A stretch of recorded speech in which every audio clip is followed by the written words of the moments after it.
Right, as we hit 1 o'clock, a good afternoon to everybody today who's joined for this webinar. The webinar is delivered under the Kingston upon Hull City Council's ICT for Growth programme. And we've got with us today Emily Whitehead, who's our expert advisor on the programme, who's going to be talking to us today.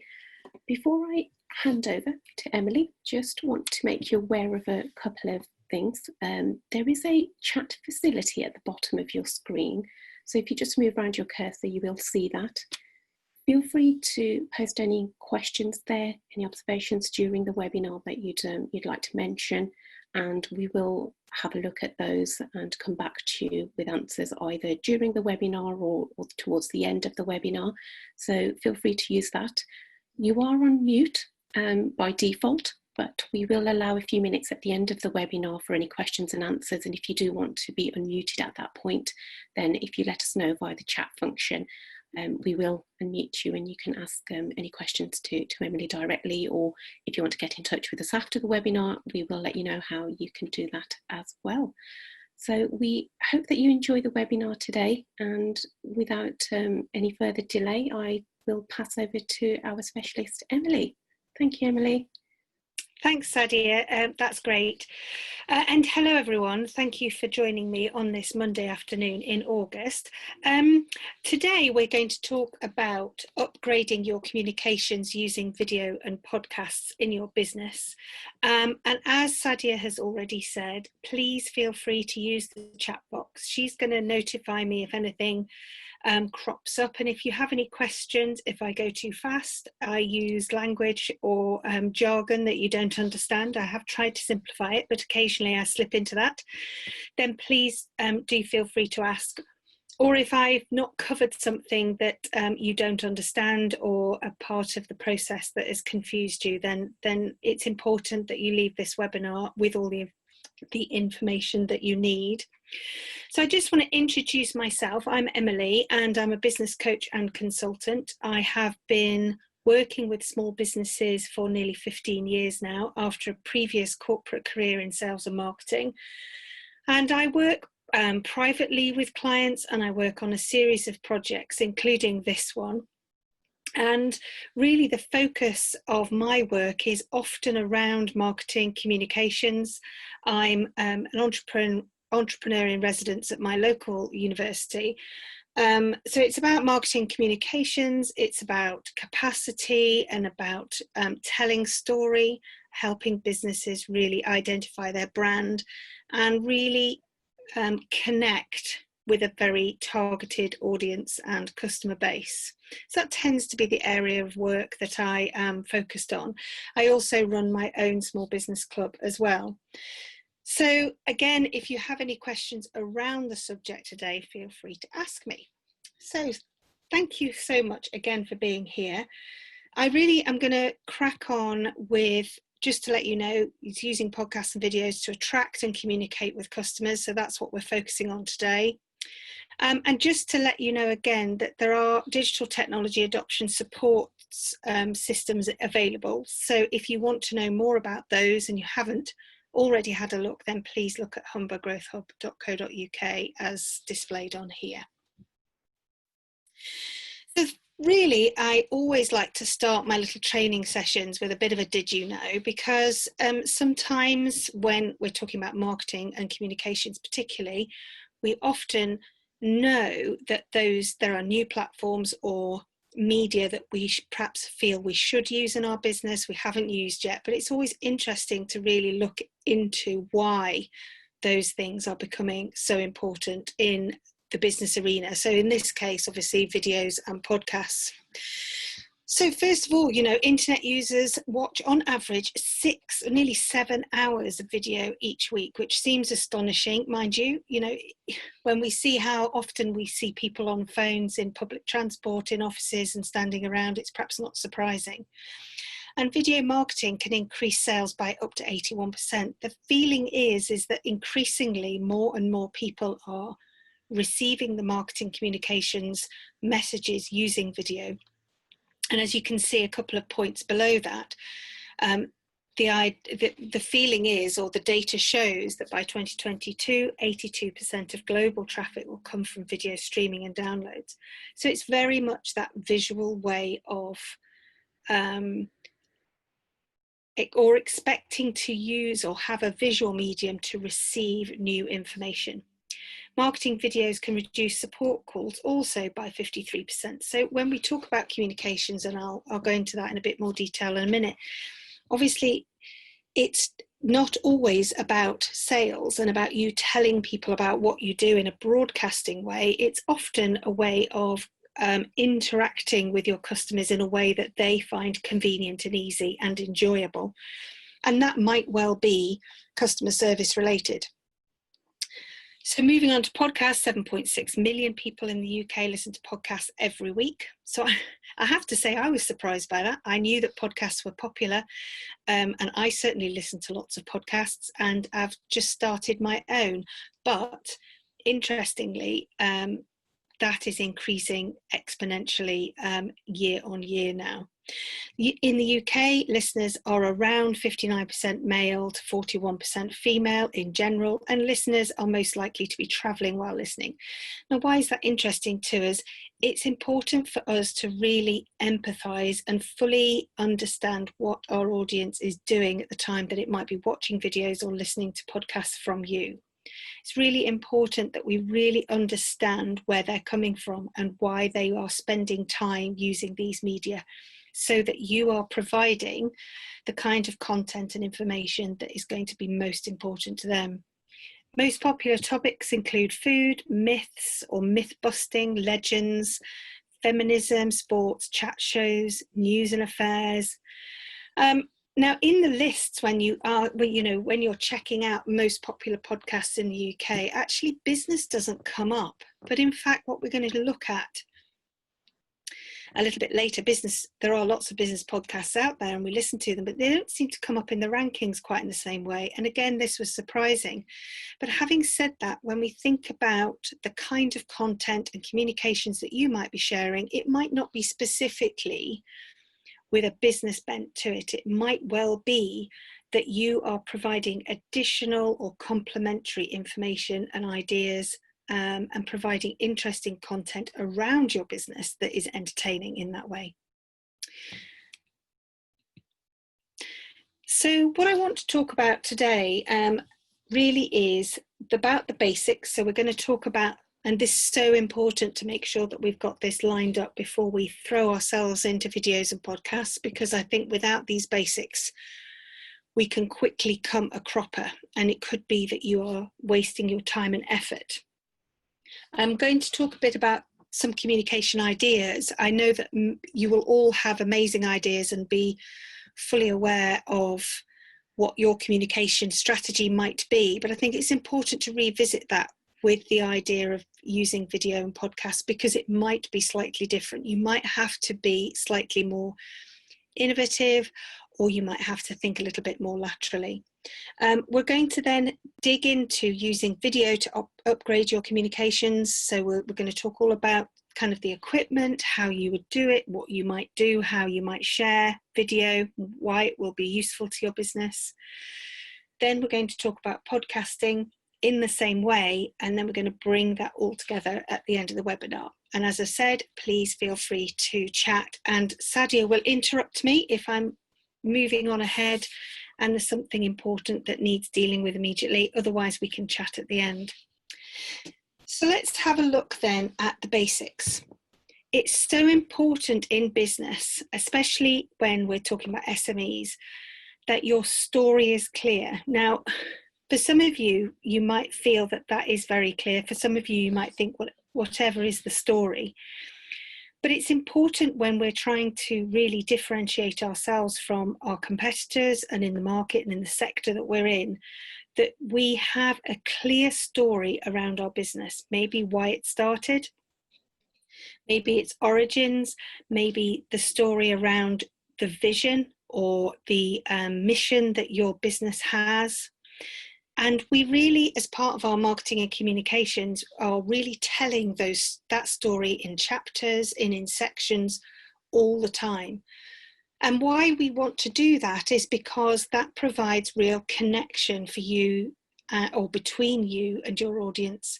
So having that connection with your audience really helps them understand better about your business, more likely to dig into what your business is about and want to use your products and services.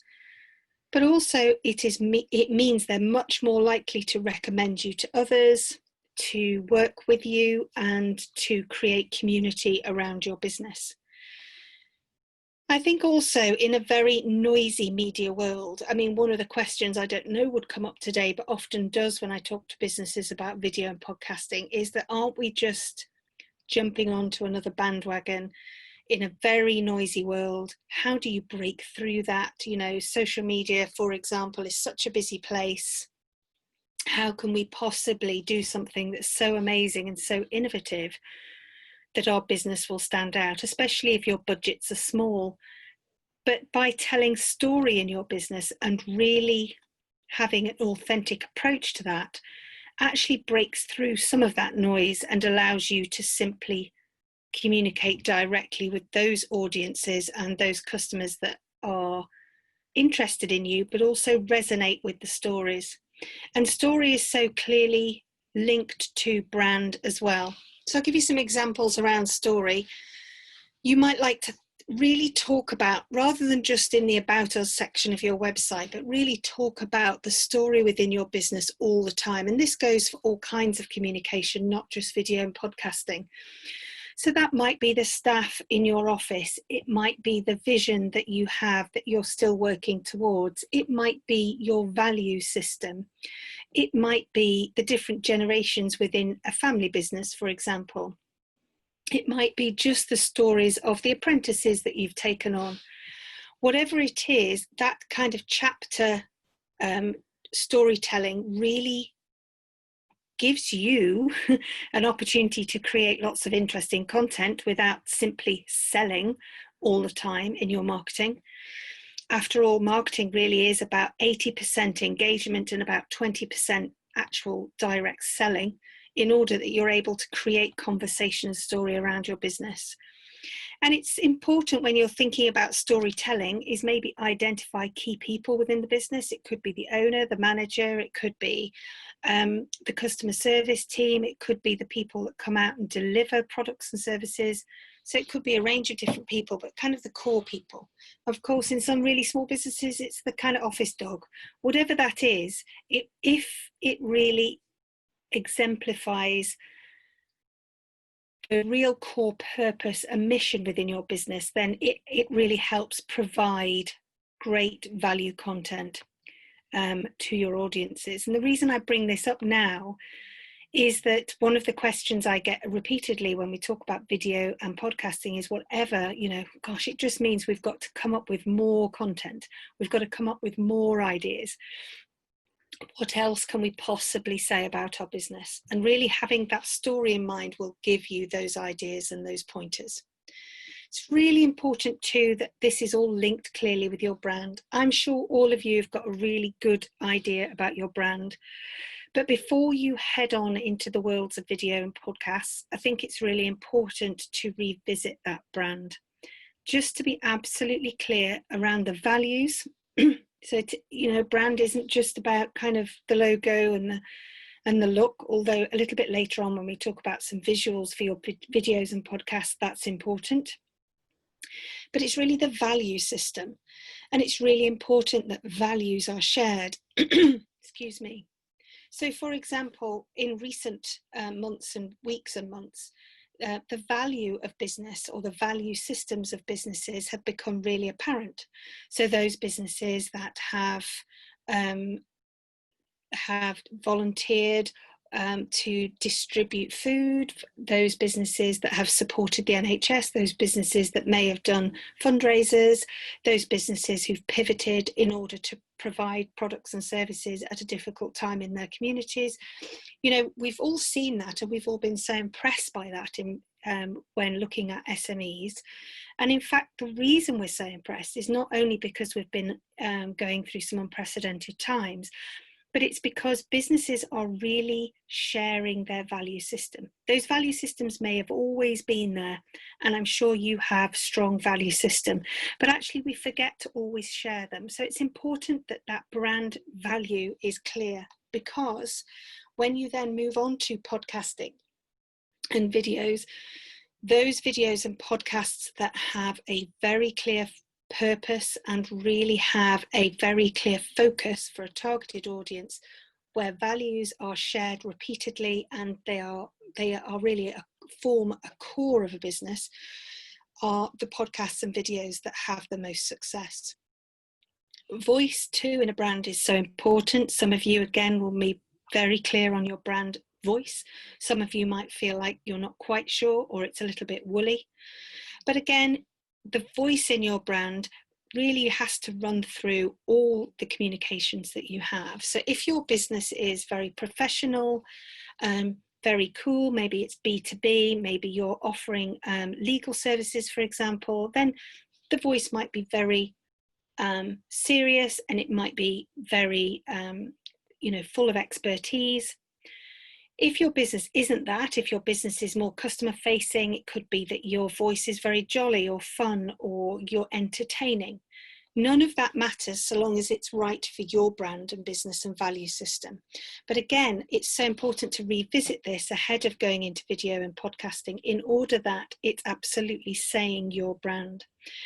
If you, for example, launched a podcast associated with your business that was kind of really upbeat and jolly, but in fact, your website, your interactions with customers, your other communications is kind of serious and sensible, then it might jar from a brand point of view, and the podcast might confuse your audience. They might not fully understand it's associated with your business, etc. And finally, the vocab, or the words associated with your brand. Again, this has got lots of different implications in your business. So you will be very aware of the kind of keywords that you like to use as part of your marketing strategy, for example. There may be keywords that really share the value in your business or the products and services that you are selling.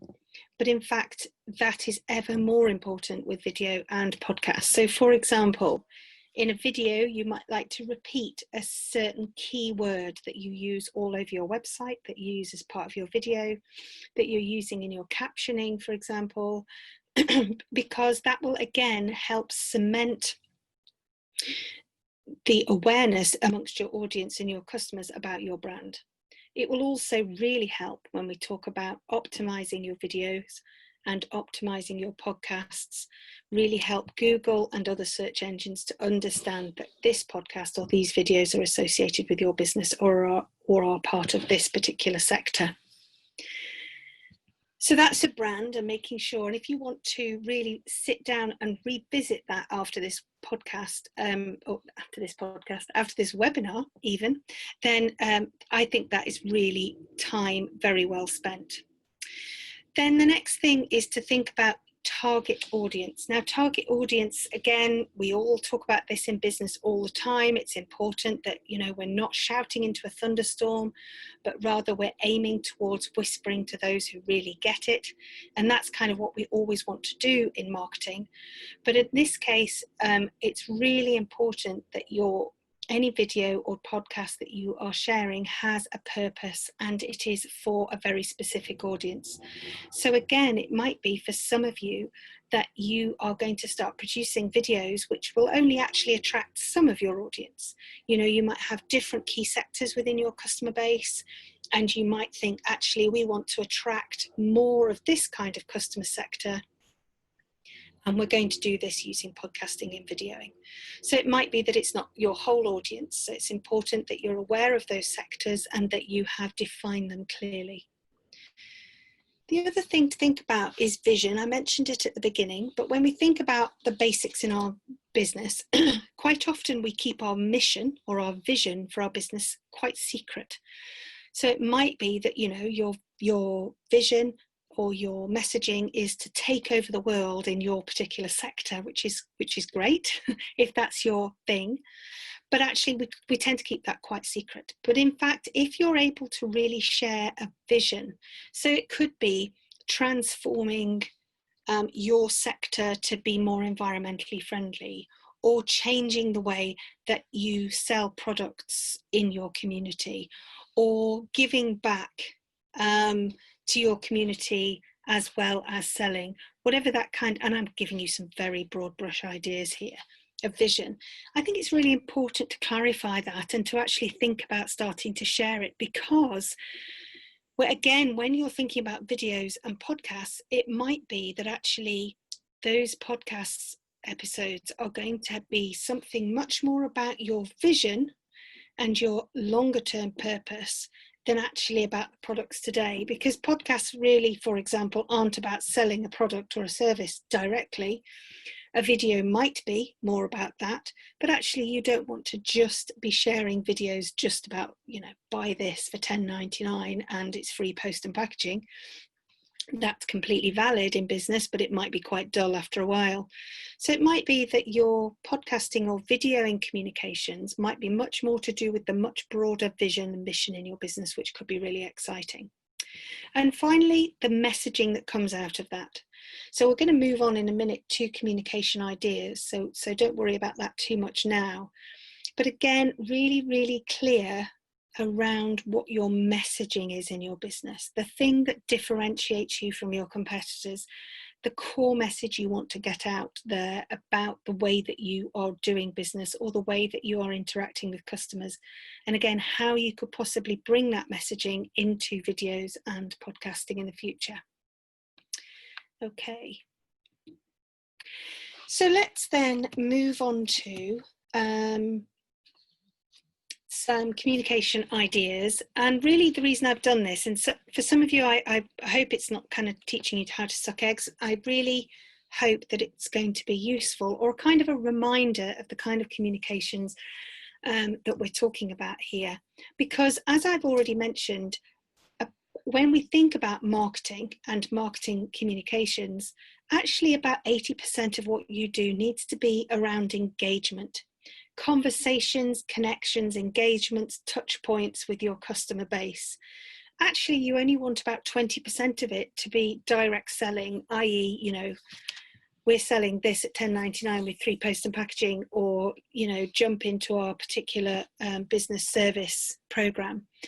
Because if we only sell, then we quickly run out of oxygen as far as our marketing is concerned. It also means that we're only ever having one conversation about one purchasing moment with a customer. And actually it's very difficult then to continue that at another time, or continue the conversation with our customer audience base. So communication ideas, you know, why would you be using podcasting and videoing? It could be around sharing ideas and ideology. Again, this could be around your vision and your mission. So if you are selling widgets that are good for the environment, then that's great. But your podcast or your videos might be around a broader vision to be part of an environmentally improved world, for example. So it might be that your podcast has got much more general ideas or shares your ideology, as well as perhaps mentioning at the end and the beginning of a podcast episode that in fact you sell these widgets and they can go off and find out how that's important to them. But actually the podcast itself or the video might be around ideas and ideology. It could be around demonstrating expertise and experience. Again, it might be that people have only ever used your business for one area of expertise, or to use your experience in one way. And you might like to broaden that. So you could use podcasts and videos as a way of really showcasing to people, or showing people that actually your expertise extends to something else, or that experience also includes, or that you even have a new department in your business and actually now you offer an all-in-one service, for example. Again, showcasing new services and products is obvious. That might be really important. Creating community around business. I mean, podcasts and videos are an ideal opportunity to really create that community. So, for example, it could be, and I've got this listed somewhere a little bit later on, yes, giving back. It could be that your podcast, for example, is entirely about giving back to your local community or your charitable works and have nothing to do directly with the business at all. So that you create a following amongst the people local to you who are really committed to the way that you give back in business. The fact that your website and everything is also described within the podcast is a bonus, and obviously people will be more engaged in your business in the future. It could be about building relationships. Again, strengthening those relationships so that people have got a reason to come back and listen or watch you in your business, even if they're not currently buying. They may have bought a product and service in the past, then continue to listen to your podcast or watch your videos, and they might not need to purchase again for another 12 months, but it keeps them engaged and it keeps that relationship on a strong footing. How-to instructions and guides, again, using videos just as a way of describing how to log into your service or how to use your product. Kind of super obvious, but really, really important, because again, I know I know that when DIY happens in our house, it is a YouTube video that is watched every time, and an instruction leaflet is never used. So I'm sure that people can identify with that. And it doesn't have to be a difficult thing to do. And again, this could be to do with customer service as well. It could be a simple tour of your business. So for example, at the moment after lockdown, many businesses are operating in a new way. So it could be a tour around how your business has become COVID friendly, how you're implementing social distancing, for example. It could be something about the way that the internals of your shop or your premises has changed. It could be a new way of engaging with your services. So for example, if you've always delivered your services previously face-to-face, but now it's online, a simple video around how that happens with a little kind of dummy example so that people can see how it might work, to really break down those barriers to buying or any kind of fears and concerns. Many of us have experienced event cancellations in 2020. Again, many online events are happening. It could be that you are able to recreate some kind of physical event. Maybe you were due to have a business stand at an event and you could do it in a virtual way. So these could be very ad hoc videos or live videos.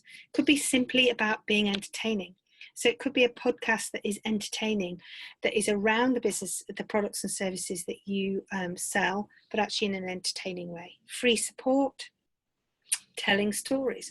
If you engage with a particular kind of customer and you want to tell your customer stories, then why not tell those stories in a podcast? Why not interview those customers so that you can really get into what project they had, how you were able to solve their challenges, how you were able to deliver a product on time, and what difference it made to their lives. Could be hugely powerful, and a lot more powerful than a simple 5-star review.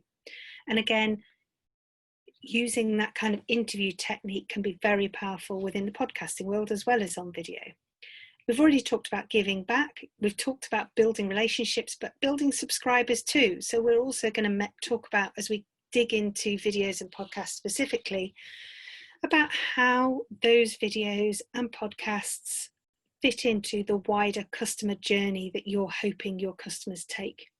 So for example, they've never bought your products and services. They are getting to know your brand. They're understanding what you do. They've started to listen to your podcast, or they've started to watch your videos, but they don't need your products and services right now. What customer journey do you want them to take in order that they are more embedded in your business for when they're ready to buy? So for example, can you link up your videoing and podcasting with your email subscribing, for example? Customer service, again, why not stick your FAQs on a video? Why not discuss specific challenges as part of podcast episodes? So if you know that your customer service hotline is constantly ringing out for one particular problem, why not share that and solve the problem for everybody? Live streaming, increasingly important for businesses, especially when their customers can't come and visit them physically. It is important that all our businesses are ready for potential local lockdowns or the real psychological change in the way that people are buying. So if you have, for example, gone online and you've had to create an e-commerce platform as part of your business in recent weeks and months, then live streaming and talking to people and communicating online could be now really an essential part of your ongoing communications and selling strategies. It might be with your business, if you're looking for growth and you're looking for market leadership, is, to really share how you are a sector leader, how you are being innovative. And again, using these mediums is vital. And it could be simply building a creative space. So if people buy your products, and those products can be used in a creative way, then you could just simply start a video series or a podcast around how to use your products more innovatively so that people can, want to buy them more. So I've kind of gone through a lot of those, and I don't want to keep going on about that because a lot of you will be very innovative and be full of creative ideas, I'm sure. But I just really wanted to give you that kind of broad idea about all the possible ways that you can start to imagine how videos and podcasting might be important in some of these communication ideas. Okay, so I'm assuming that we've got no particular questions right now, so I'm going to keep ploughing on. The next thing I want to talk about really is video. So I'm going to focus very specifically on video for now and how using video for your communications can really upgrade what you do. The first thing that's really vital when you think about using video and communications, video for your communications, is really the why and the who. So first of all, let's think about the why. Why do you need to use video in your business? Why do you want to use it? Why, for example, are you watching this webinar today? Presumably you've had a few little ideas and thought, maybe that would work for us, but we haven't, dipped our toe into that yet. Or we tried it a little bit, but we felt a little bit out of our depth and we didn't know how to keep going. I think it's really important to start with that why and write a list of all those different ways in which you might communicate, but using video instead. So whether it's a customer service challenge that you have, whether it's a how-to guides, whether you feel there's an opportunity to better show off your expertise, maybe you simply want to entertain. When we think about the way, for example, that Facebook and video go together, and we'll talk about this quite a lot, we know that Facebook is largely a place to connect with friends and to be entertained. That's why people are on those platforms. If any of you have got teenagers in your life, then TikTok is purely about video entertainment and information sharing. People are watching short clips and videos, and they're learning a lot of information as well as being entertained and watching cats fall off kitchen sides or whatever it is. So it's important to understand how you're going to connect and what touch points there are going to be with your customers using video. So really start with that why, because I think without that, then it's very easy to kind of just start putting up random videos, and it really dilutes your message. It doesn't become clear, and it doesn't really reinforce the story and the brand in your business. It probably just slightly confuses people, remembering that it's really a very busy world out there. There have been more video uploads per day on Facebook than YouTube for about 3 years now. So actually, Facebook is a prime place for video. And if you look at the way people interact with social media, and very specifically on Facebook, then video is absolutely king in that department. So if you have a business, you are a business that has been marketing on Facebook for a long time. I know a lot of SMEs complain about Facebook being a really tricky place to shine and to gain new followers and to really grow business without spending money. Actually, it could be that a lot of that content that you've been sharing is just converted to video. So if you've been writing posts about the importance of this product or service, or did you know we did this, or hey, it's such and such's birthday in the office, why not simply convert that to video as a kind of first port of call? The other thing to think about is who you are targeting as part of your videos. So again, we've already mentioned earlier on in today's webinar about customer sectors. So if we first look at the customer sectors that you have, all of you will have kind of a core customer base, those who buy from you regularly or that keep coming back or need you regularly. You will all probably have an emerging sector, so those people who are beginning to buy your products and services, you'd like more of them. And some of you may well have niche sectors, so they don't buy so often maybe, but actually they're high value, they're high profit, or they are, kind of the sector or the part of your customer base that's really going to help your business grow from A to C. Once you've defined those, then think about where they are accessing content. And when I talk about content, I mean everything, text, videos, podcasts, audios, little GIFs, slideshows, posters, absolutely any kind of content that they might see or read or hear. When you're talking about content and where they're accessing it, that could be social media, it could be email marketing, it could be your video, your website, for example. So when you're identifying, list those places down too. So it could be that if you know your core audience are quite happy bumbling along, they like to see a few videos about you, then that's fine. You might find that doesn't need attending to right now, but actually this niche market, you'd like more of those. They're the people who've started to use your business maybe since the beginning of 2020, and as the business world has changed, and you see them as the future of your growth and your survival maybe, then actually, it might just be that initially you focus the first few videos that you're doing on just that niche market.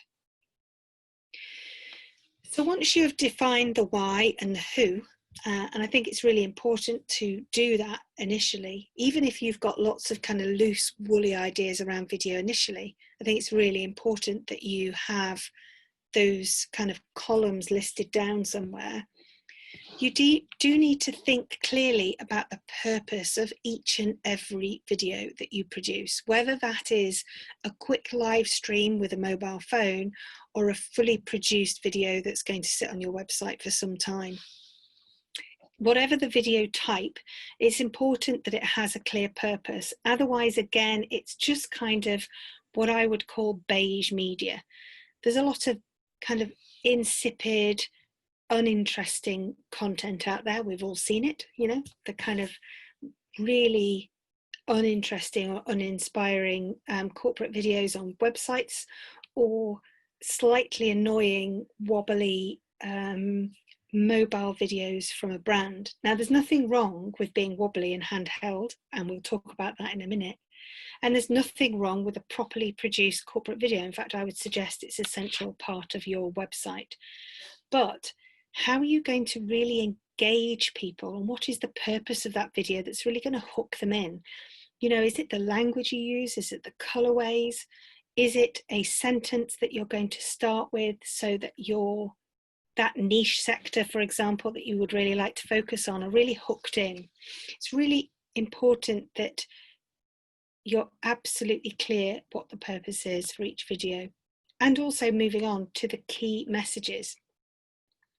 So if your videos are going to initially, or maybe you're going to, kind of do these videos in phases. So maybe phase 1 is just going to be about how your business has changed since lockdown, the ways in which people can now buy and access your services and products, for example, then that's great. That could be phase 1. It's purely information sharing.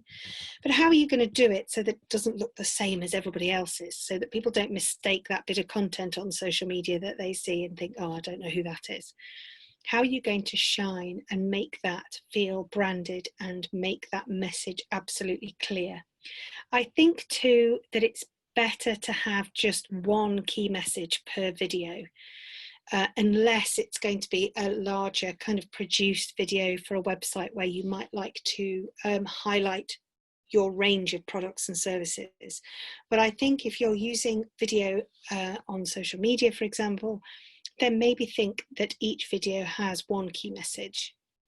So it could be around a particular amount of expertise you've got, it could be about a particular product, it could be a launch, or it could be about one specific customer service challenge. Think too about that audience. So again, we've already talked about audience sectors. I don't want to go into too much detail again, but if you've got your core audience that love you again and again for one particular thing, then, you know, and you want to target them again, then your video will be right for that audience.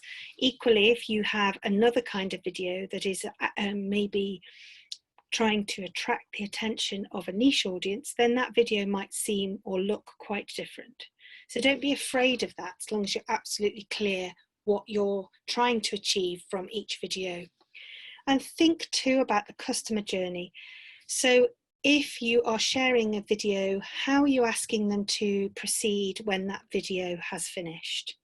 So do you want them to look at your website? Do you want them to subscribe to your email marketing service?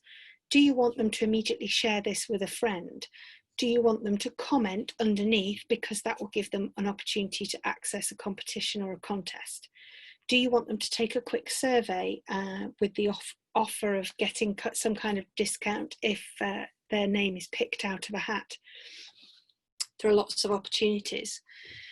And think too about when we haven't talked about this yet, we'll talk about it in a bit, but when you think about using video on social media, and you might decide to advertise using that piece of media, for example, on Facebook, then that video can be analysed within social media, and you can retarget different customers who watch that video for any length of time. So for example, if you post a 3-minute video on Facebook, you decide to advertise that out to a target audience on Facebook, and then you can whittle out those audience members that only watched it for the first 30 seconds. But for those who watched it for 30 seconds or more, you might like to retarget a second video that takes them another step closer or another step down your customer journey. So think too about your videos being as part of a series if you're thinking about using them as part of an advertising campaign. And really what I want to finish with initially at this first part of the using videos for your communications is whether you're deciding to go professional or DIY. And what I mean by that is that there really are several different kinds of video that you could access. I would suggest that having a well-produced video that is on the front page of your website is really important. Google likes it, especially if it's hosted on YouTube, obviously, but you don't have to host on YouTube, by the way, but if you wanted to. Google really likes having video. They see it as a really good piece of quality content on a website which gives information. It might be an ideal way for you to get information out quickly to your customer base without them having to read through all the text on the front page of your website. I think it might be really useful to have a professionally produced video or something a little bit more, what's the word? That something that's got a little bit more of a shelf life, kind of an overview of your business, as the featured video on your Facebook page, for example. But you might find that you also need to have a bit of DIY. So that time when you're using a smartphone and you are either doing a selfie video about, hi, we're open today, or sorry to let you know we've had a bit of a flood, but we'll be open at 10 o'clock this morning, just an hour later than usual. That is entirely valid and important. You might decide to live stream from an event or live stream from the office. You might like to announce the winner of one of your competitions. So I think there is room for both kinds of videos within all business. So if we think too about using video for your communications and equipment and skills. So what equipment and skills do you need? Actually, surprisingly few. Although I'm sure professional videographers would be shouting at me right now. And absolutely, there are some fantastic professional videographers, and I would certainly say if you're looking to produce a proper pro video for your website, then getting a professional in really is good value for money. The most important thing, however, is to go back to our previous slide. when you're directing a videographer, that you're absolutely clear about who the market is, what the brand is, what the values are, what the message is, so that you're really driving that kind of outsourcing agreement with a professional videographer. What we don't want to happen, which I do see from time to time, is that an SME has asked a videographer to do a video and they end up with something that's got, you know, kind of music they never would have chosen, or it's got fancy overwritten bits that really isn't part of their branding, or that, you know, it really doesn't properly target the audience that they were hoping to do. So you can really drive that experience. But if you're going to start to do regular videos within the business yourself, then it is quite a good idea to just invest in some basic equipment that will make that easier.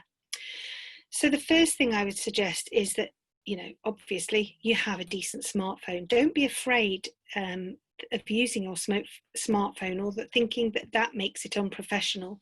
I think if a smartphone is used to a particular kind of audience with a particular message, it's hugely powerful.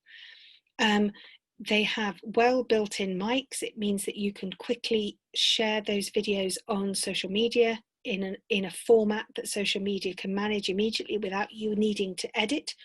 Although we'll talk about editing in a minute, but you can edit quite easily using various smartphone apps.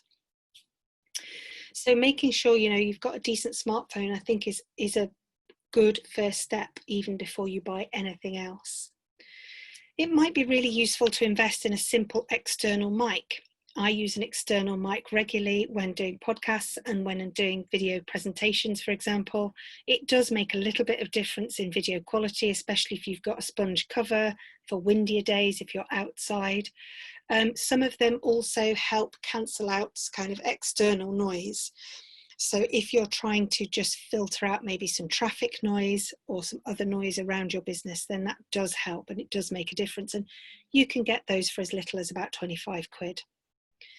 Some of you might want to invest in a DSLR, which is the camera like it's shown on the screen here. This really does help you produce a clear, steady, professional video.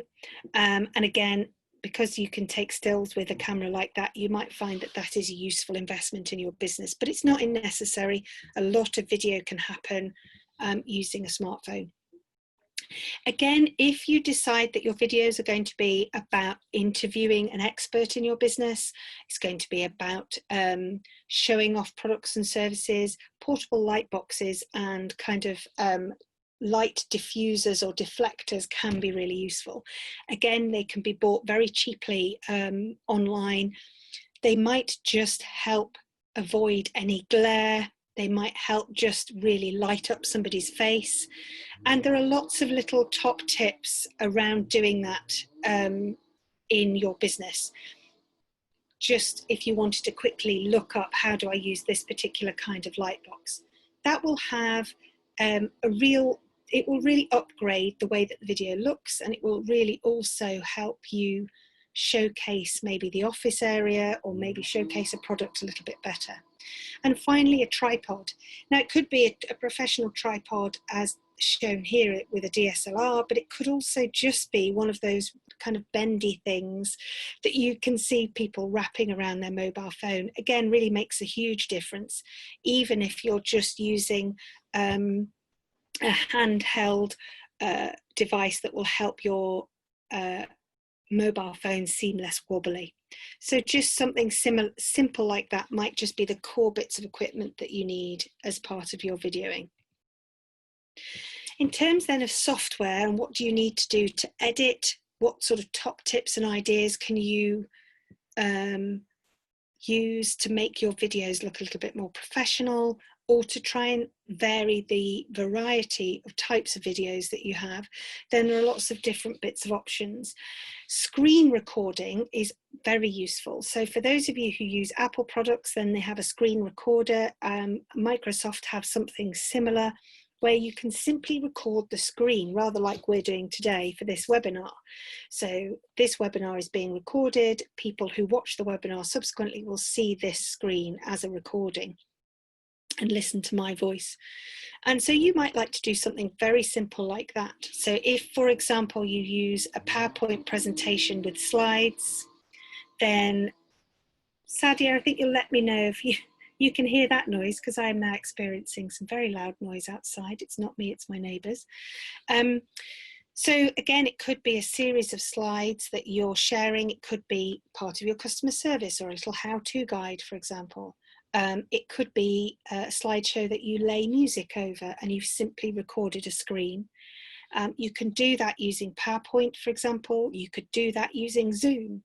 So if you wanted to conduct a remote interview or chat with somebody on video, then you could record the Zoom recording itself and share that.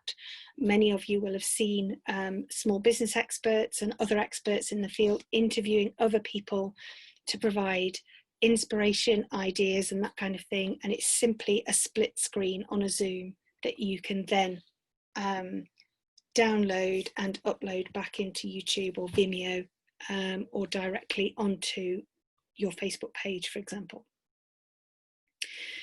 You might too want to integrate some different parts of video so that the beginning of your video has your branding on it, has some graphics.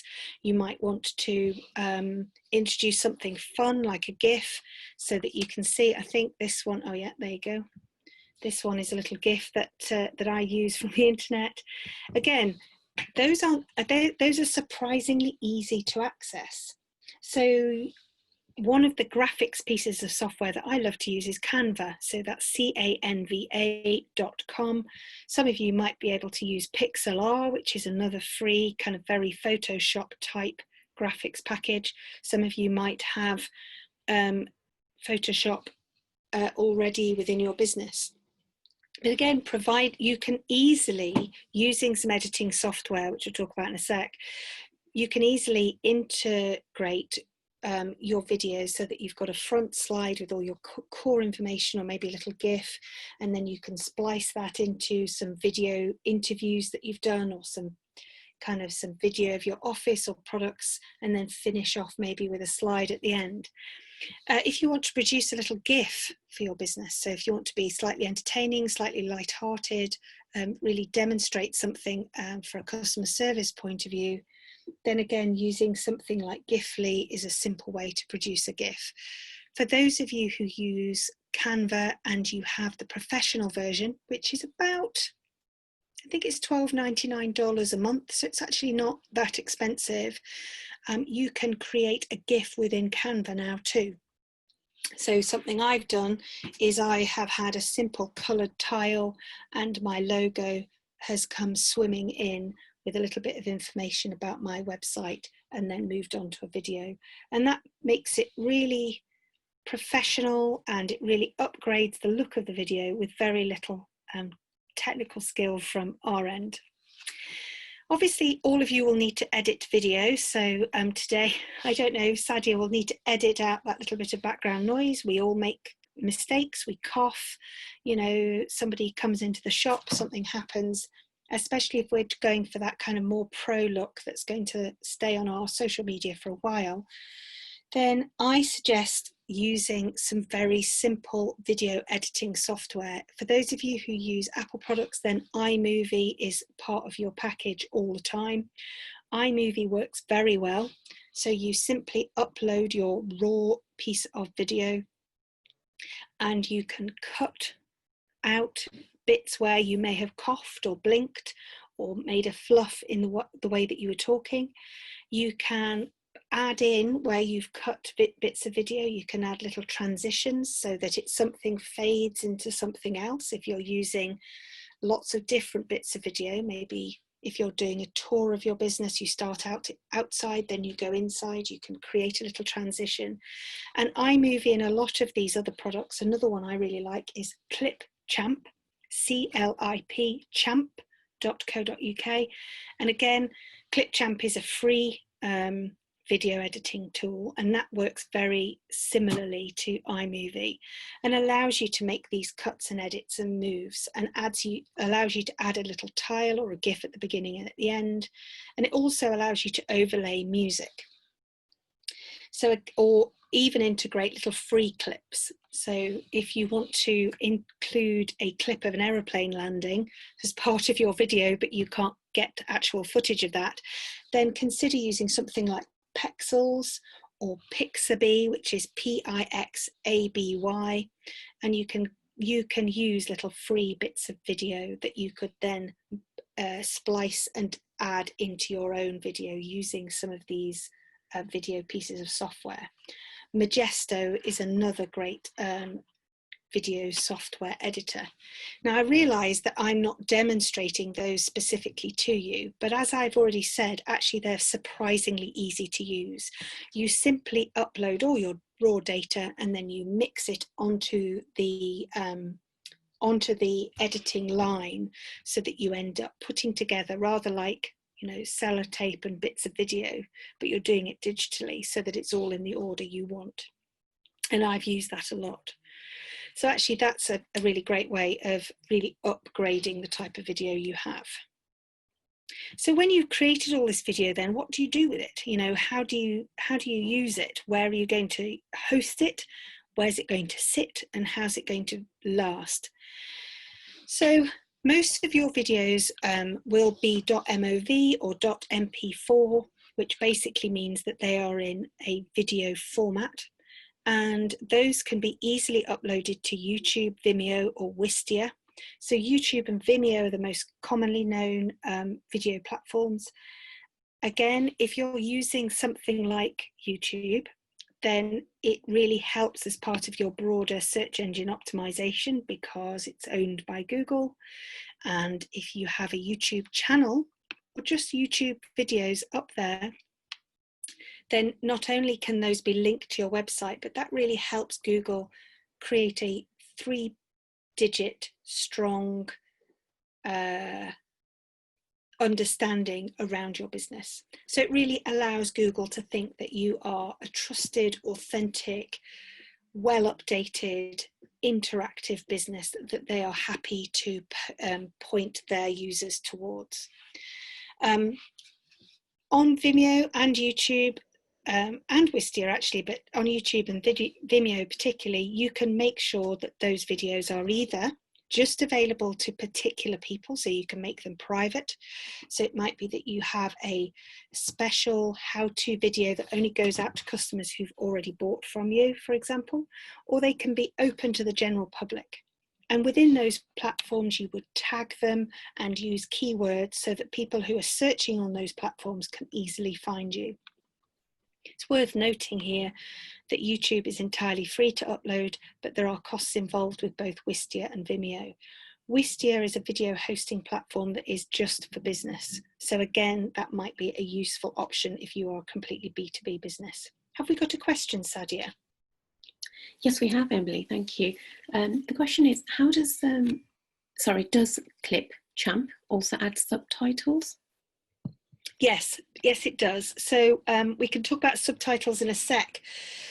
Clipchamp, I don't know if you can add them directly on Clipchamp, but you can certainly use subtitles and add those to your video first. And then if you wanted to subsequently add tiles and music, then you would then add that all together on Clipchamp. So for example, Facebook has an auto caption option. YouTube also has an auto caption option, as does a product called Video, which is VEED.io.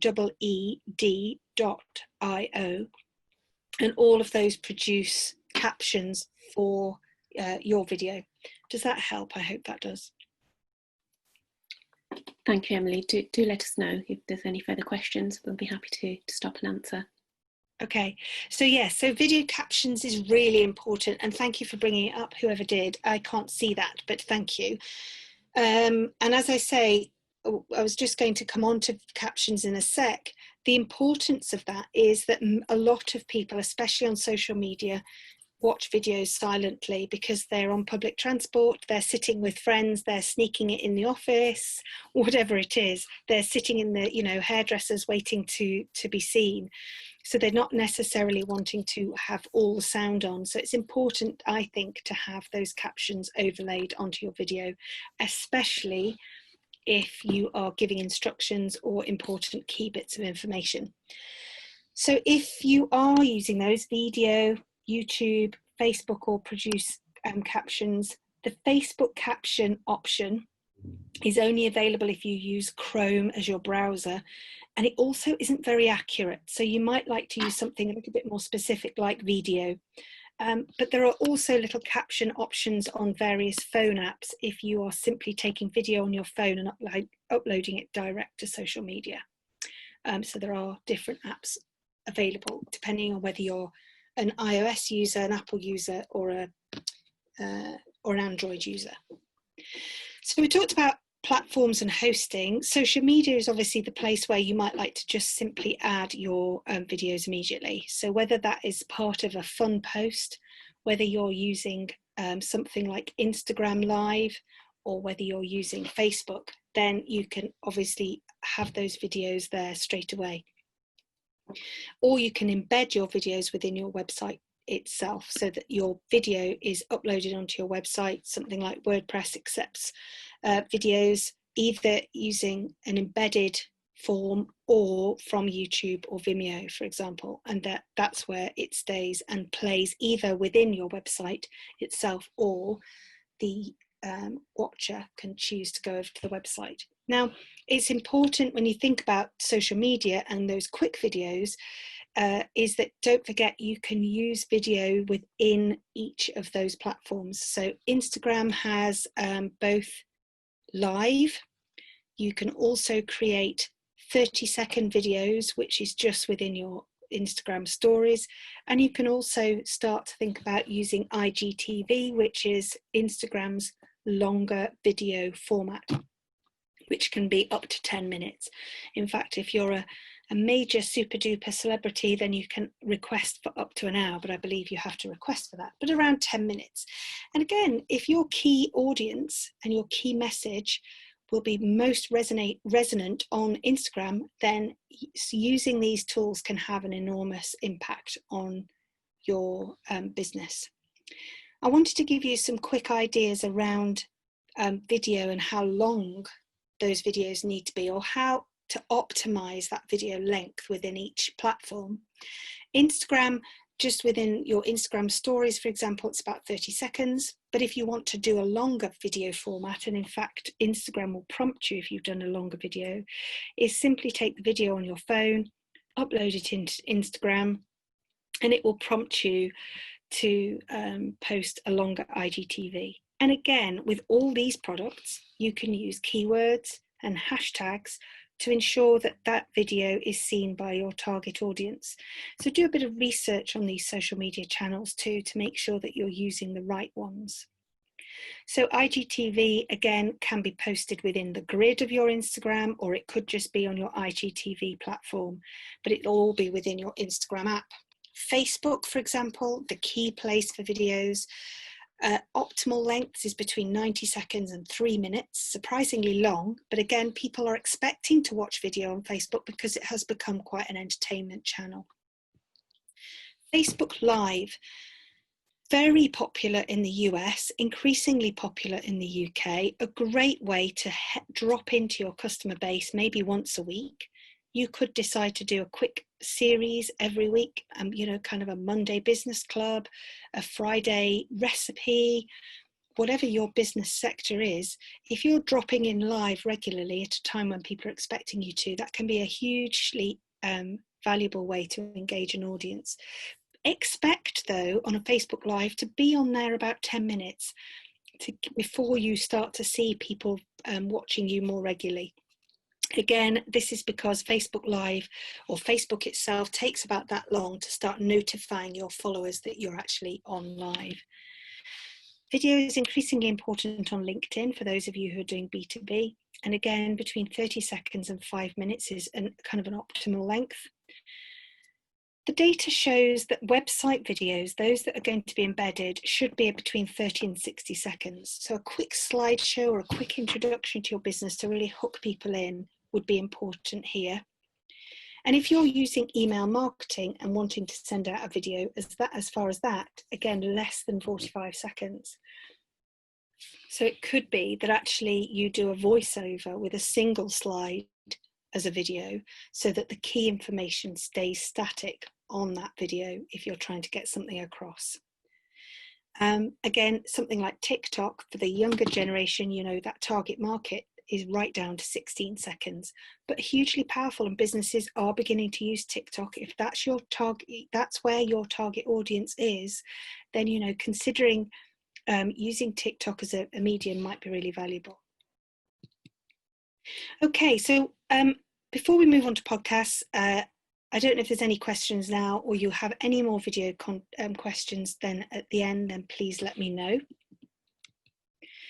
I now want to move into podcasting for your communications. Again, podcast really is an audio file that can be listened to using one of the podcast distributors, and it can be either downloaded or streamed live. And as we've already discussed, increasingly important to huge sectors of your audience. The most common age group is between 25 and 35.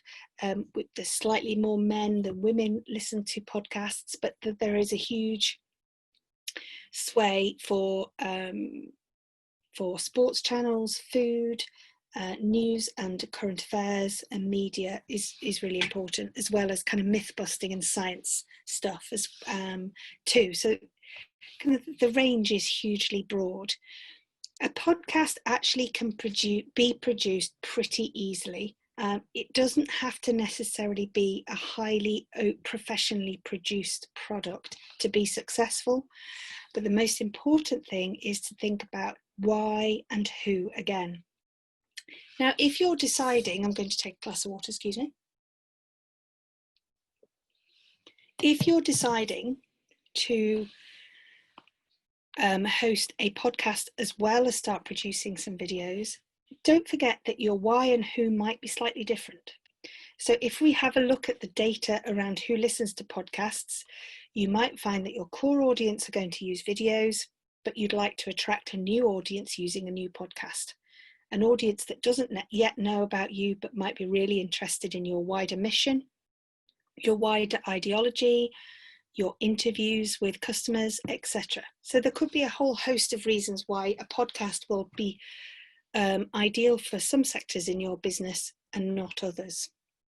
So it's important to think about why you want to produce a podcast. Podcasts are most successful when they really hit a niche, hit a really desired subject or topic. They really dig into the specific challenges, concerns, interests, or fascinations of an audience type. So, for example, you might listen to a podcast about history, but rather than it being a general history podcast, it's likely to be a podcast that is very specific about a particular type of history, or has a very specific way of delivering that information around history. If you like food, for example, it might be that it is a very specific type of food, a very specific type of cooking. So rather than it being a general food program, it might be more important to be very focused in on barbecuing or cooking on open fires, for example. So it's surprisingly it's important to be surprisingly niche when you think about podcasting. So it's vital that you understand why you're doing it and stick to that theme.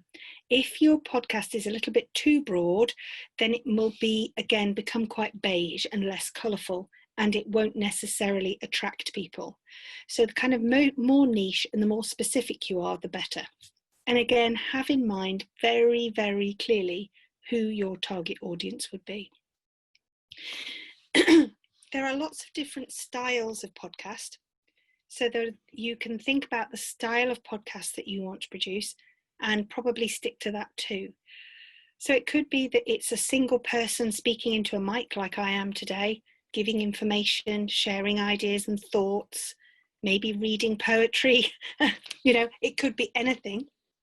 It could be a co-presenter. So it could be two presenters who are simply talking and chatting around a particular topic. They might be cooking together, they might be discussing something together, they might be solving a problem together. So that's also a style or a type.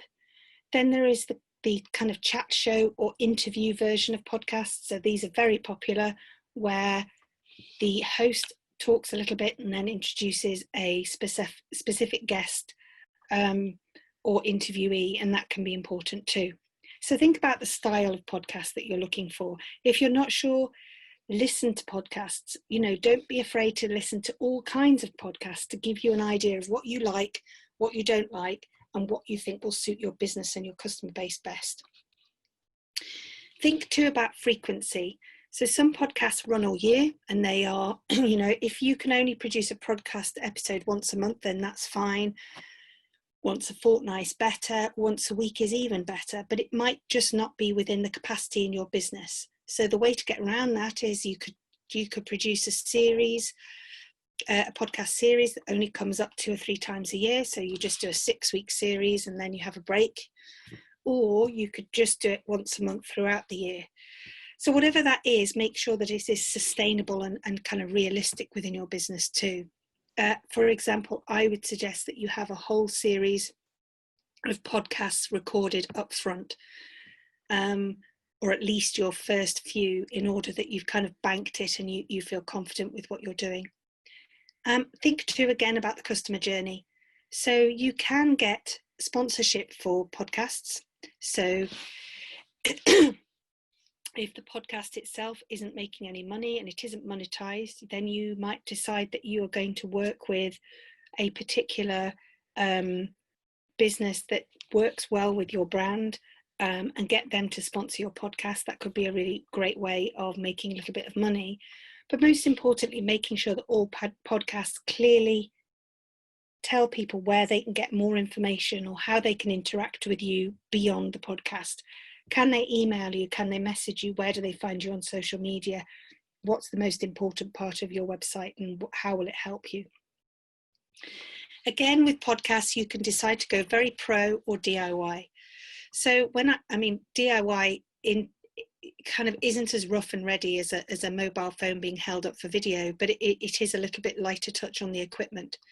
So you could go for a very professionally produced podcast, which has got the proper sound balance on it, that it has been fully edited without any background noise whatsoever.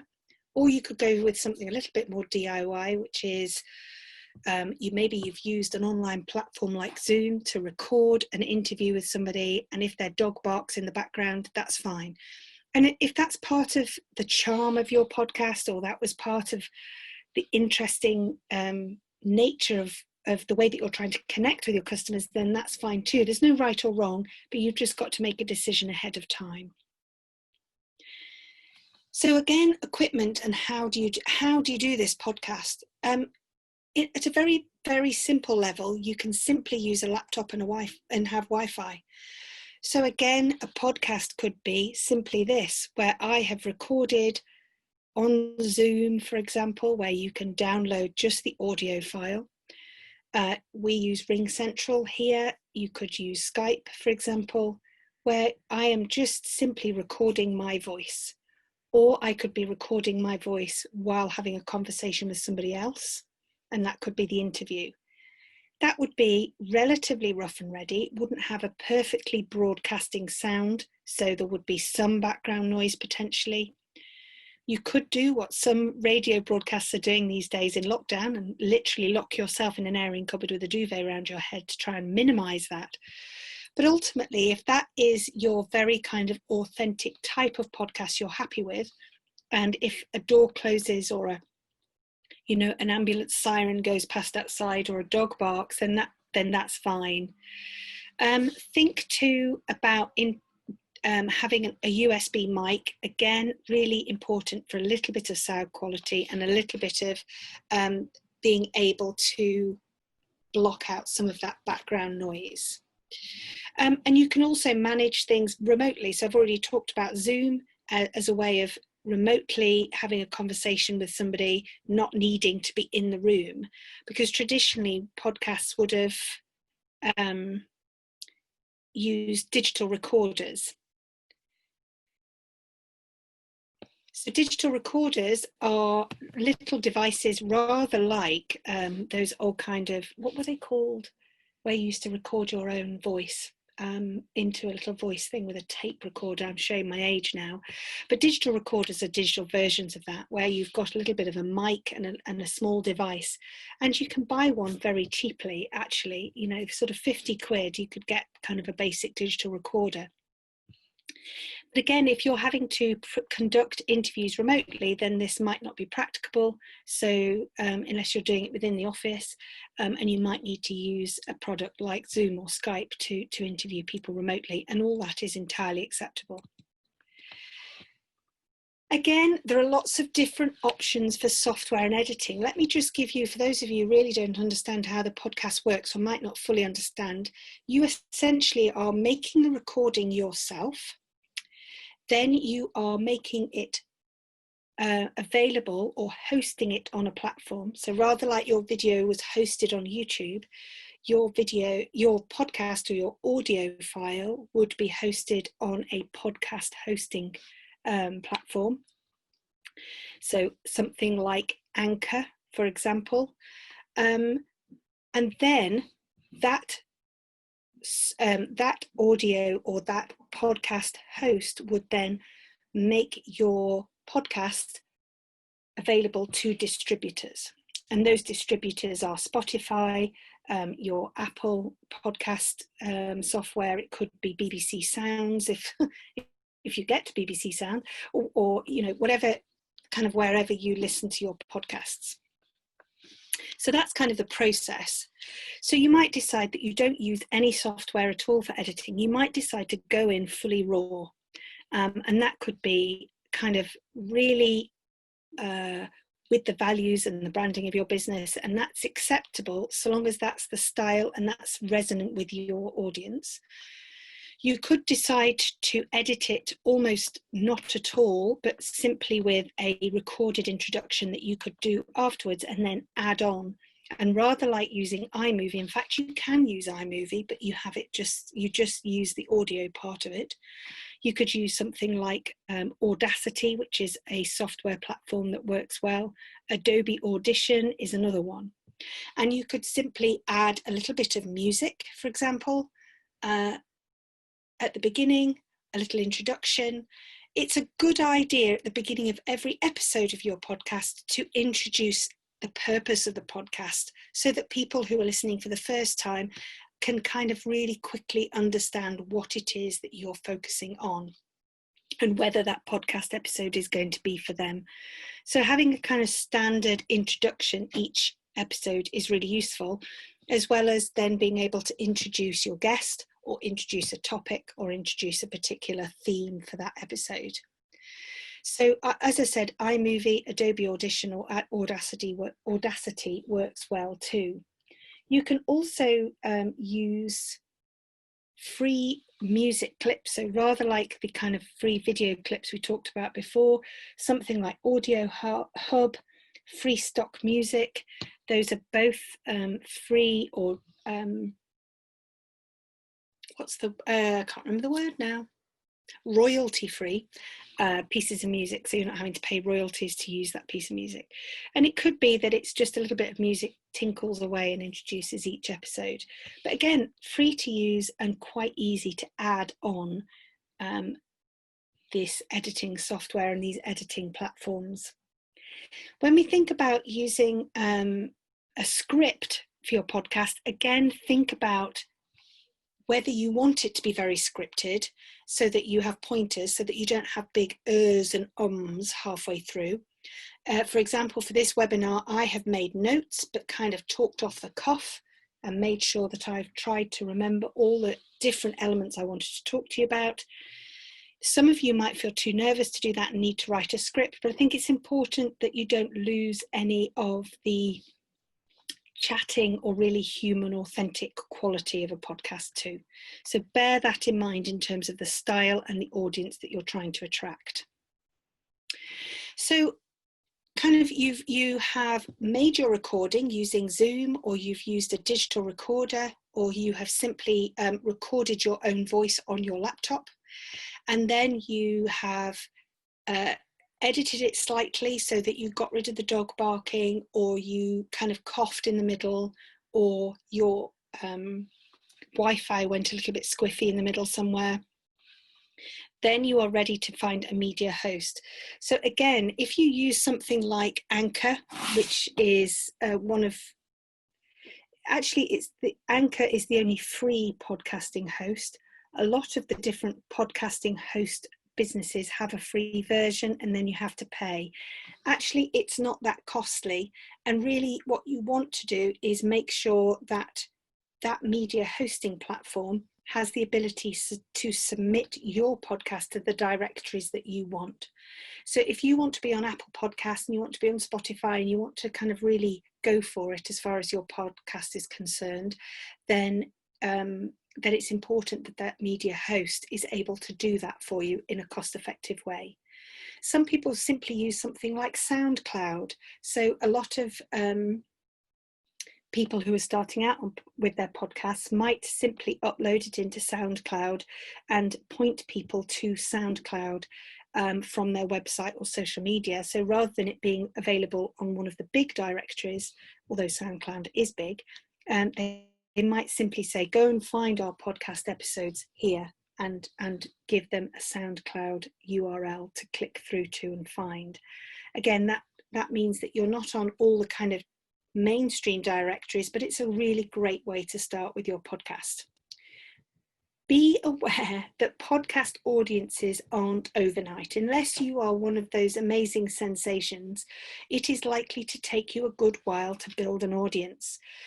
All these media hosting platforms will give you data, rather like your social media platforms will. So audiences, how long they listen to, how many episodes they're listening to, whether they're downloading them or listening to them in a streaming way, will give you kind of lots of feedback about your audience type and whether you're hitting the right mark.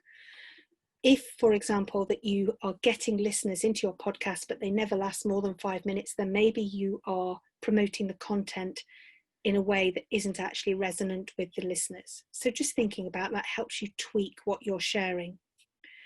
But it's important to be aware that this is a slow burn, but usually when podcast audiences find a podcast, they really stick to it. You will find that people become super fans when they really like what you're doing. And if you've done your homework correctly, then that will work. Create a bit of a launch.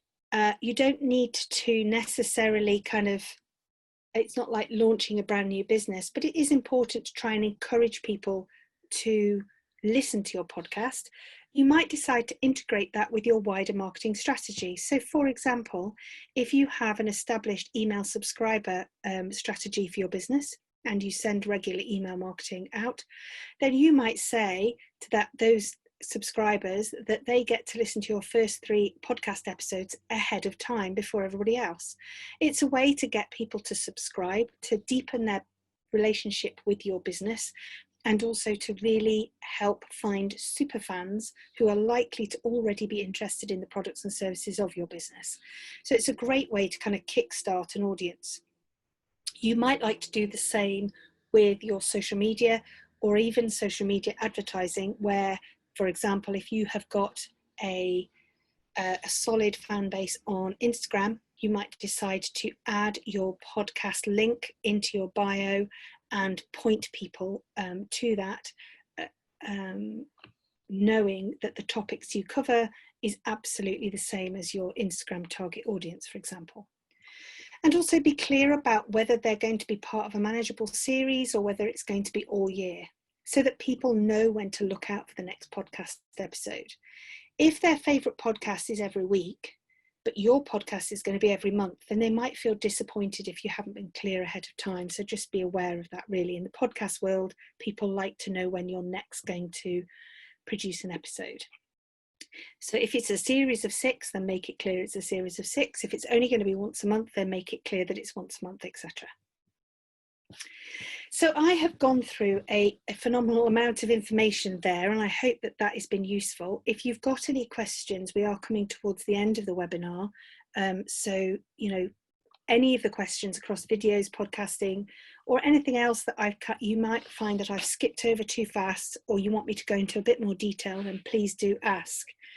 As Sadia said at the beginning, it's really important that we help you leave this webinar feeling that you've got the tools and a bit of knowledge to really dive in. So when we think about bringing all this together, it's important to, I meant to say actually for podcasts, so I'm just looking at my notes, talking about not following a script. In terms of episodes, data shows that if you launch your episode on Mondays, Tuesdays and Wednesdays, they're much more popular. And that is actually kind of opposite to most social media launches and videos actually. So podcasts do well even on Mondays, Tuesdays and Wednesdays, whereas a lot of other media does better at the latter end of the week because people tend to be busy with other things at the beginning of the week. So that's a surprising little extra I wanted to share with you. So just to have that in mind. So bringing all this together then, it's so important before you do any videoing and podcasting that you're absolutely clear about your story and the why in your business. Really understanding why you would want to use these kind of media types for your business, who it's going to be for, and how that is going to further promote the story and the communications in your business. Be clear too about your vision and purpose. So don't just think that your podcast has to be about your specific services or product or your videos. Remember that it can be about your broader vision, mission or purpose, and that will still add value to your business without you selling direct as such. Define your brand values and voice very clearly. So important, especially with podcasts, because that is a single product, whereas with videos you could have slightly more fun, animated, fast-paced videos for some of your customers and a slightly more traditional informative video for other sectors of your business. But for your podcast, it's really important that that voice is clear so people really feel connected with the podcast and want to come back for more. Understand the communication need. So what are the needs in your business that you're not able to communicate in other ways that video and podcast would serve you well? Have you got a customer service problem that keeps rearing its ugly head and wasting lots and lots of time on the phone that could be solved with a really simple, fun video how-to guide?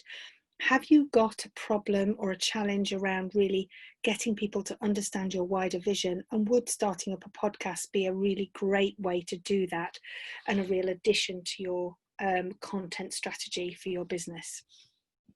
Create a messaging strategy specifically for video and for podcast. But video especially, if you have a marketing strategy and a content strategy, so over the year or over a set period of weeks, what messages you're getting out at what time, to which audience, and for what purpose. So for example, if you have a launch in the autumn, how do you build up to that launch? What videos are going out and when? You can go old school and have a great big whiteboard on your office wall, or you can use various tools. HubSpot, you can download a free content strategy Excel spreadsheet from HubSpot, which is really useful, and you can make it work for your business, and you can build in your videos and your podcasting into that so that it's a really integrated strategic approach. Create something that's sustainable. So again, don't kind of say to yourself, right, we're going to do a podcast a week for the rest of the year. You may simply not have enough content. You may not have the capacity to do that. Much better to do short, sharp bursts and be realistic about what you can achieve. How many of us, started off writing a blog a week and then it's been 6 months since we last wrote one? So, don't overshoot yourself, kind of start slow if you need to. Again, being really specific about your audience and being absolutely clear exactly which audience that message is for. Integrate, as I say, with your wider marketing strategy. Sorry, typo there. And don't be afraid to dive in. It's okay if the dog barks in the background for a podcast. It's okay if your handheld video tour of your shop is a tiny bit wobbly and your favorite customer comes in halfway through and says hello, because if that adds to the value in your business, if that adds to the story and really exemplifies what you're trying to do, then that's great. Don't be afraid of that. So I really hope that that has been useful, and that all of you have got much more of an idea of how video and podcasting might help you in your communications. And maybe some of you are even going to dive in and do it. Don't be afraid. And as I said, I'm just producing my first podcast too. I've used video for a good while, but podcasting I'm going to be doing myself, having supported lots of other businesses to do it in the past. I finally took the plunge. So it can be daunting, but it can also be quite easily done. And I've done it in lockdown with very little equipment too. I'm going to hand back to Sadia now, who's got a little bit of information about other webinars. And while she's talking about that, if any of those questions have come up, please dive into the chat box, and we'll make sure the questions are asked. And if you want to ask it and be unmuted, then again, pop that in the chat box and Sadia can help you with that. Thank you very much. Thank you, Emily. We really appreciate you sharing your knowledge on this really useful and important topic, and quite current for a lot of businesses at the moment. And there was some great hints and tips throughout the webinar as well, which I really hope our attendees will take away and be able to use. So also thank you to our attendees for joining us. We hope you have enjoyed the webinar and found it to be very useful. As Emily said, any questions for us, feel free to use the chat box. Just quickly, I'd like to let you know that there are weekly ICT for Growth webinars. So it's a program under hashtag #GrowMySME. You can see that logo at the bottom, which is a ERDF funded program. We are hosting weekly webinars, sometimes 2 a week. So do look out for those, and there's some dates there on the screen for the next 3. On the next slide, we've got a bit of information, actually, I'd like to give you about a program that's also under the ICT for Growth program. It's called Digital Catalyst, and you can find out more about that by visiting the website on the screen, the growmysme.co.uk/inquire-now website. But as a brief overview, it gives you access to one-to-one business support. So on the next slide, and if you don't mind skipping past this one for me, please. So here is the support available under Digital Catalyst. So it's a program that takes you through a one-to-one consultancy support. It gives you a digital benchmark assessment to start with to see where your business is, as it's a program that's tailored very much to your business needs. You would get an expert advisor working with you on a digital or technology project to get your business moving in the right direction, the direction that's correct for you. And as it's ERDF funded, it's no cost to the business. It's fully free for the businesses involved in getting the support. So it's very, very worthwhile looking into. So the expert support is there to help you adopt projects via a digital sprint workshop.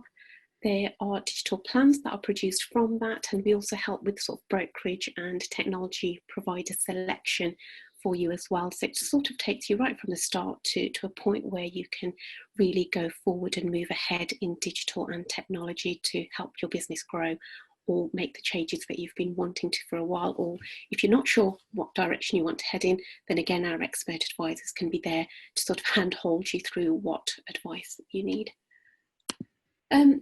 So in a nutshell, Digital Catalyst offers the following things that are coming up, plus a lot more. So do have a look at what's in it for your business. Speak to us to find out as well. We can put you in touch with our expert advisors. Just briefly, on the next slide, we've got some example projects that we've worked with businesses on. And as it says there, they're not exhaustive. So if you have got some others in mind, then contact us. Or if you want our experts to find out what suits your business, again, contact us. We'll be more than happy to talk you through that. So Digital Catalyst is really there to help you overcome any challenges that you might be facing in adopting digital technology. So, you know, if there's anything that you feel you could be doing better but don't quite know how to start with, I'd really recommend Digital Catalyst. I'd really recommend you getting in touch with us and speaking to one of our expert advisors, and again seeing what it is that can be offered to you. It's independent and impartial advice, so our experts are really there to do what is best for your business, and I think that's the main message there really. And it's, as I say, no cost to yourselves. It's just a time investment that can really pay off. And on that note, some of the outcomes are listed on the last slide there. But again, I'd say they're not exhaustive. There are lots of other benefits of coming on to this programme. So well worth you having a look at and considering. So I hope you will go away and do that. And then Emily, just on the next slide there, if we can leave everybody with the contact details to get in touch with us if you want to talk to us, phone number there, if you want to drop us an email with any questions that you have, or again, that website there will give you further details about the Digital Catalyst programme. So I'd like to just finish off really by saying another thank you to everybody who's here today, and also launching a very brief poll question that will be useful to us to understand whether this webinar met your objectives and how satisfied you've been with the content and that sort of thing. So please do take a minute or so to answer those questions that are there on the screen for you. There are only not more than 10, so if you could just take a minute to answer those, it'd be really useful for us. I'll leave that poll open for a couple of minutes. Before you go, any questions, feel free to post them in the chat box or send them to us via that email address that's on the screen.